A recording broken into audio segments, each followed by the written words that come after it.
Have you ever walked into a room full of people and instantly felt like you just don't belong there?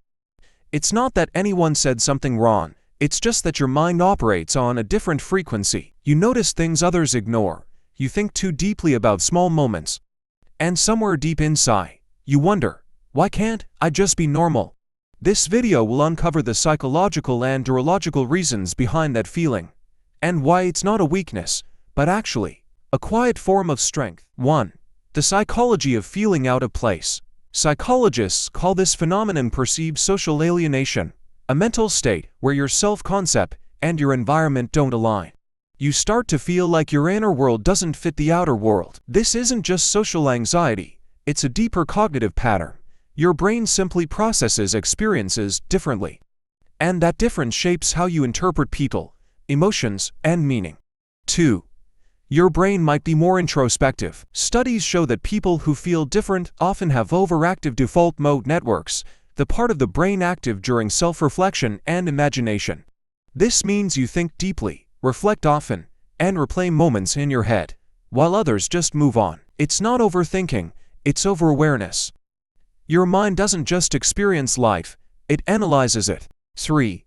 The gift and curse of high sensitivity. If crowds, noise, or emotional tension exhaust you, you might be what psychology calls an HSP, highly sensitive person. Your nervous system is tuned more finely than most. You feel the energy in a room, pick up on tone shifts, micro-expressions, and even unspoken emotions. It's a superpower for empathy, but it can make you feel chronically overstimulated and misunderstood. 4.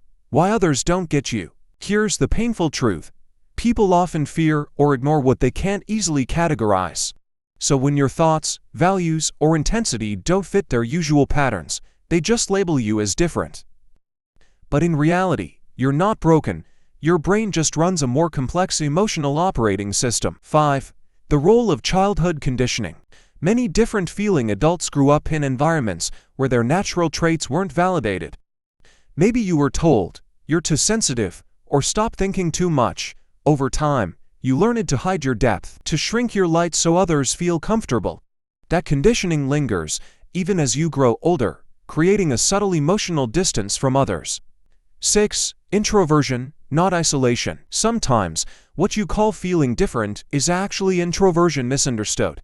Introverts recharge alone, think before speaking, and prefer depth over small talk.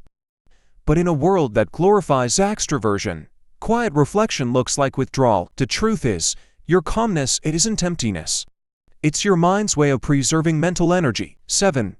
The existential thinker's burden. If you often question meaning, time, purpose, and existence itself, you're engaging in existential cognition. This type of mind sees beyond surface reality, which can feel isolating when others just want entertainment or gossip. But philosophers, artists, and psychologists all shared this trait. They saw patterns invisible to others. You might just be one of those rare deep observers of life. 8. Mirror neurons and emotional depth. Neuroscience tells us about mirror neurons, brain cells that help us feel what others feel. If yours are highly active, you might absorb emotions like a sponge. Someone's sadness becomes your sadness. That's why you can't fake smiles or ignore tension. It's not dramatics, it's neuroempathy at work. 9. Society rewards the average. Here's the hard reality. Society is built for predictability, not uniqueness. School systems, workplaces, and even friendships often reward those who fit the mold, not those who question it. So, your depth might not be celebrated until it turns into creativity, wisdom, or art that inspires others. History proves it. The different minds change the world, but they rarely feel understood while doing it. 10. How to turn different into power. Stop trying to fix your difference. Start using it. Channel that emotional awareness into creativity, empathy, and understanding. Surround yourself with people who value depth, not just convenience. Remember, your mind isn't a mistake. It's a mirror reflecting what others refuse to see. 11. Closing. You were never meant to fit in. Maybe you don't feel like you belong because you were never meant to. You're not here to blend in. You're here to see the world differently, to understand what others overlook, and to bring meaning where most only chase knows. Feeling different isn't your flaw, it's your invitation to authenticity. So, The next time you feel out of place, remind yourself, I'm not weird. I'm aware. Your mind just understood something most people never notice. Stay with me. There's more to uncover than you think. Don't just scroll. Evolve. Subscribe and train your mind to see deeper than the surface.